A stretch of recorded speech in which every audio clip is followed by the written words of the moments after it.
Okay, alright, so we're here at British Antarctic Survey, and Norm is going to be somewhere exotic on a Seabird island when the conference is on. So hi Norm, wherever you are. Hi Norm. Yes, I'll be on Tristan da Cunha, so it'll be lovely, but I'll be thinking of you. But Norm's very kindly offered to share us his experience about using UAVs and Seabirds, and that's great given his the work that he's done, and hopefully it'll complement the other stuff we're going to hear about today. So Norm, maybe you could just tell us a little bit about how you got into using drones to survey seabirds. Yeah, sure. So I thought this was a really great opportunity to use technology and the emerging drone innovation that was happening at the time, and applying this to wildlife surveys. So there was some work on this, but it was very tentative. So a lot of the early equipment, the drones, they weren't very good. So they had limited capabilities. They were quite unreliable. They crashed quite readily. So yeah, we got into this and tried to develop some technology that would work, and some basic protocols that you can use to actually survey seabirds. And yeah, we had problems at the start. Some of the equipment did indeed crash drones in the sea. I've crashed them in colonies, and it was really brutal at the start. Yeah, it was expensive, and it was frustrating, to be frank. But yeah, after 3 or 4 years developing piloting skills, and then this next generation of technology that's come along, which is much more reliable, and I think now there is real opportunities to do big-scale surveys. So this last year we surveyed the whole of Cygney Island for chinstrap penguins, which is a big colony, hundreds of thousands of pairs on it, and yeah, we got a complete survey of all the sub-colonies right the way around the coast. So it's starting to change from just being proof of concept into a genuine tool for monitoring and conservation. Great.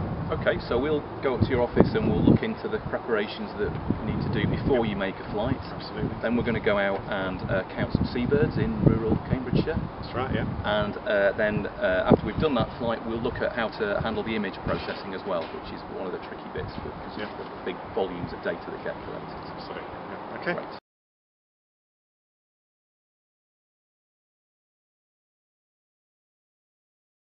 Okay, so we're here with Norm, and shortly we're going to go out and fly the UAV, which is in the big black box over there. But there's some really important things that need to be considered before you start flying.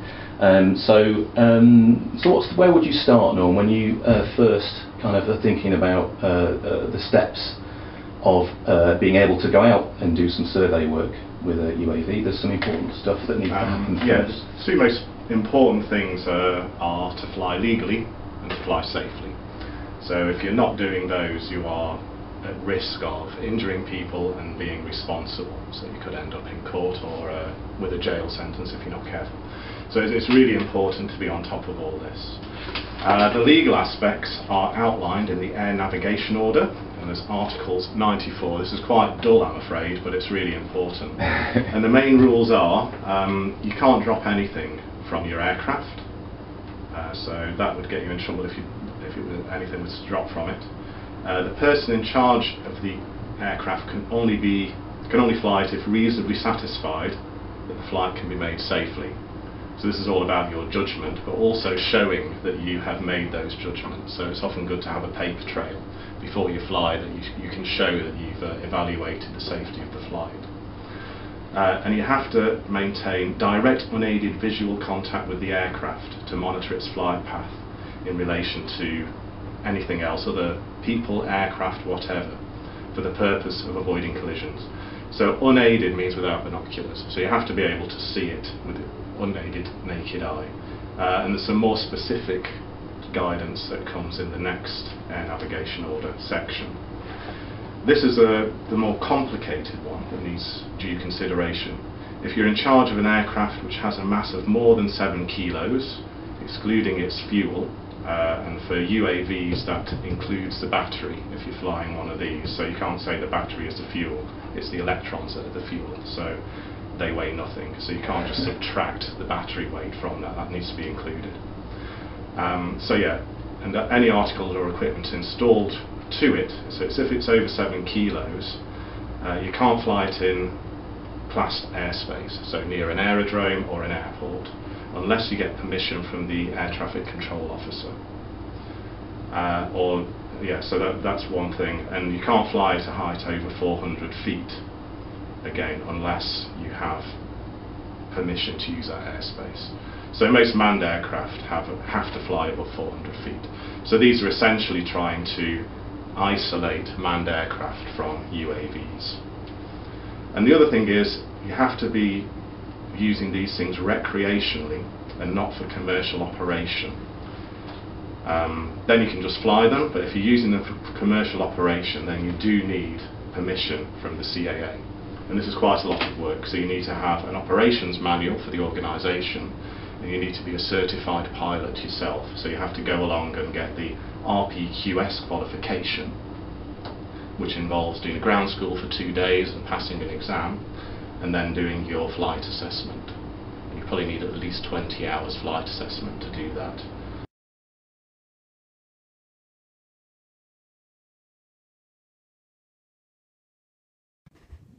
So before doing your aerial survey, one of the important things to do is a pre-deployment survey, just to make sure you know what you're going to be up against once you get out in the field.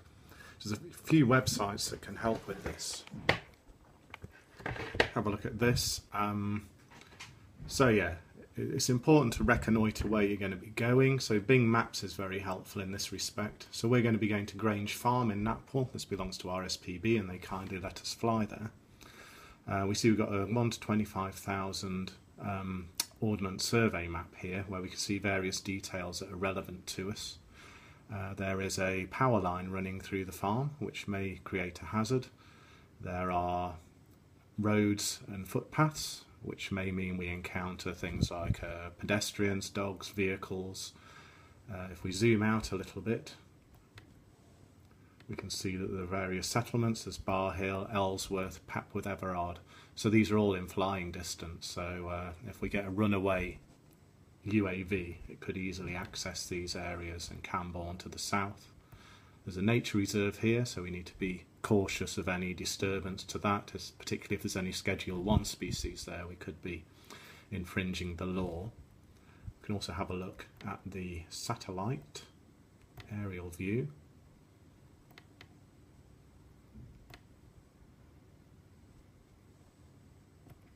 Here's Natwell. So yeah, we can see there's some quite tall trees planted in as windbreaks, so these could again create a hazard, but by and large it seems to be open farmland we're going to be flying over. So that all looks okay. We also need to be looking at the weather, so we need good weather conditions to do the flying.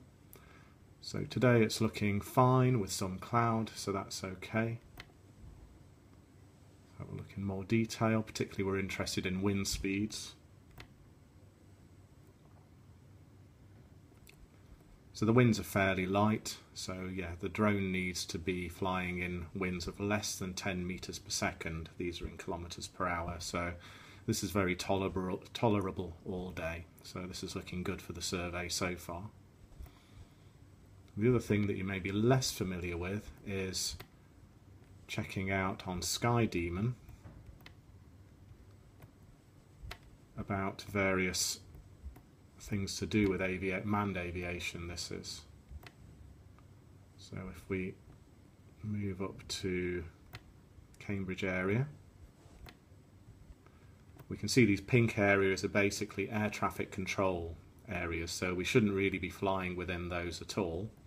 Fortunately our site is over here, so there's no problems there. We're outside any controlled airspace. We do need to be aware that there's various glider clubs, so you can see these green circles here, glider clubs and small aerodromes. And we also need to be aware of any notifications to airmen, NOTAMs. So if we start a new route, take off from Cambridge, and if we land at, let's say, Peterborough,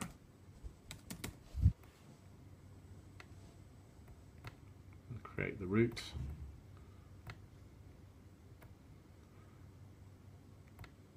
we can move this through all the various aerodromes in the area and find out if there's any notifications of low-flying aircraft or other air traffic control issues that might affect the area we're flying in. And all the NOTAM information's over here. So I looked at this earlier and there's nothing really we need to worry about. So the final thing we need is to look at the NATS website. This gives you all the aeronautical information. If you go to AIP, General Information Index, Aerodrome Information Generic,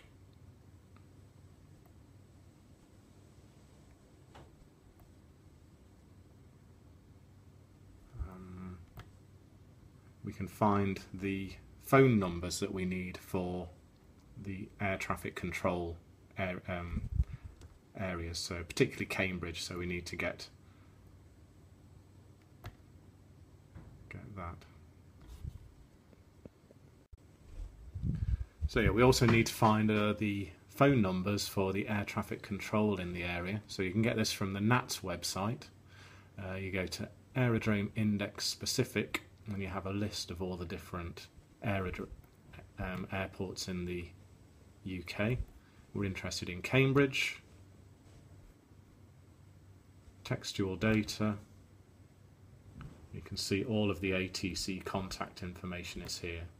So that means if we get a flyaway, the drone starts to fly away towards the Cambridge ATC, we can get in touch with the air traffic control officer and notify him that there's a risk to aviation on the way to them. And that's it. It's all ready for our flight now. So we can go into the field and perform our survey.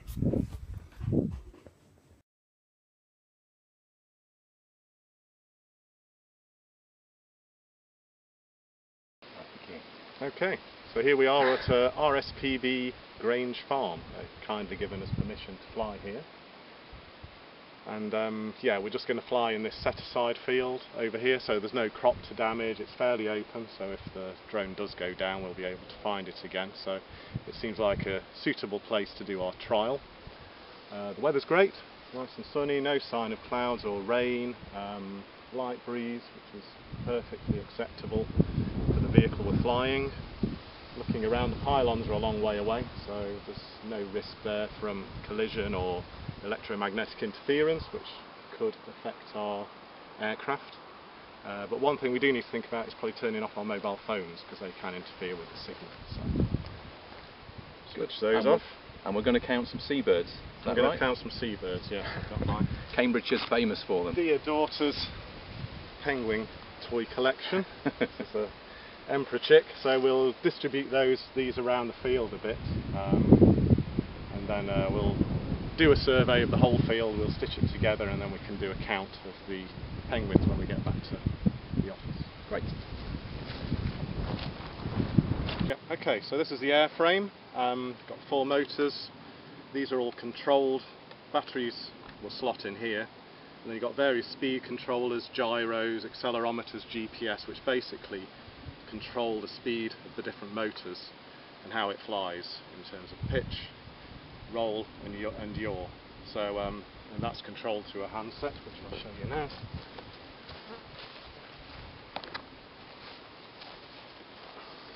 And here's the handset. So throttle, yaw, roll, pitch. You've got lots of buttons which control different aspects as well. And eventually, as you'll see, we'll have an iPad mounted on here which gives you all the flight data and images as it's collected. So it's a really very advanced piece of kit.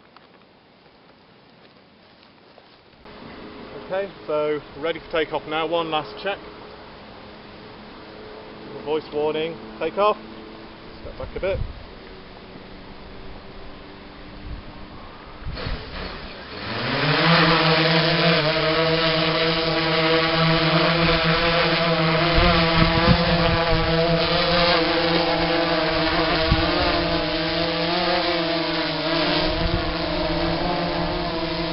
Before we take it anywhere, I'm going to do some pre-flight tests. Throttle, line, well, pre-flight checks. yaw. Good. Yeah, the controller seems to be working well. The camera images. Down. Take it up to 30 metres, it's quite a good flying height on surveying. Doesn't bother the birds, gives you a wide swath and good resolution.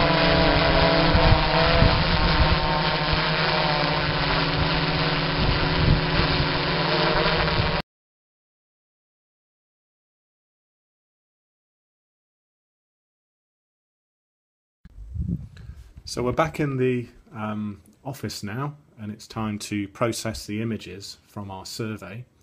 I use something called Image Composite Editor. It's freeware by Microsoft Research, and this does the job very quickly. You can put a lot of images into here and it'll do a stitch. It doesn't require any geographical information, no GPS fixes. So it just uses patterns in the images to sort of create a jigsaw and put them together. And this works so quickly you can actually use it in the field just to check that you got all the imagery you need, which is a lot better than getting back and finding you got a big hole or a wedge out of your survey and then having to go back to the colony at a later date to acquire images of there, by which time the number of birds may have changed. So it's quite simple. You just select the images you want to use. You should omit any during takeoff and landing because they'll be at a different scale due to the differences in altitude. So I'll just take those, open, and it'll open these, and then we can just tell it to create a panorama. So you go through the stitch, then you can crop it, and then you can export it as a JPEG. And this does take a little bit of time, you know, several tens of minutes, so here's one I made earlier. It's loading up the JPEG, and there we have it. So you can see the car there, and here is the plot that we surveyed. So the penguin toys are sort of along this strip here. And you can imagine if this was a large gull or tern colony, you would be able to capture the entire area and do counts of birds within that. So that's the next step. So we need to put this into GIMP now, and we can start to do a count the dots procedure in order to do the survey. Okay, so we got our stitched image, so now it's time to start doing the count of these, and I'm using a program called GIMP. Again, it's freeware, so you can just download it off the web. It's a generic image editing package, so you can use it for lots of different things, but it does come with a contributed package that counts dots of different colours. So we're going to go through this now.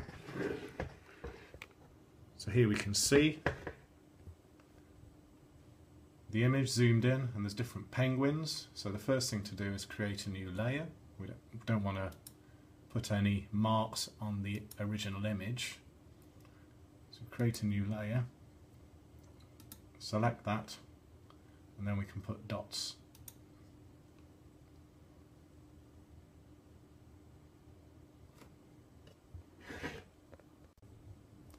And now we can put dots on the penguins. So there's one there, here, there. Move down. Another one there. And two little ones. You can, if you wanted to assume these were chicks, for example, you can add another layer and do a count in another colour. Then we go to the contributed, count the dots. You can get this from me if you need it. We need to use the exact same HTML code and say OK, and OK again, and there we go. It returns there are 8 dots, and I know there were 8 of Phoebe's toys that we put out in the field, so we have a successful survey, and that's all there is to it.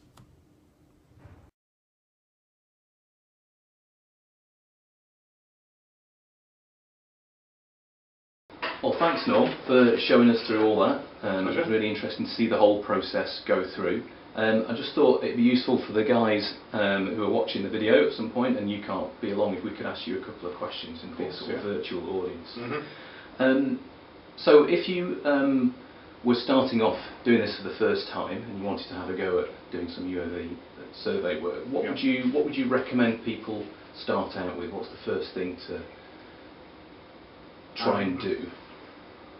Fly, just get a drone, fly it for hours on end, every chance you get. At lunch times, this is what I used to do. I used to just pop out for lunch, find somewhere safe you can fly, and yeah, you should basically know your aircraft and how it behaves and its controls. You should just know it backwards. It should just be second nature. And if anything does go wrong, you can immediately get control of it.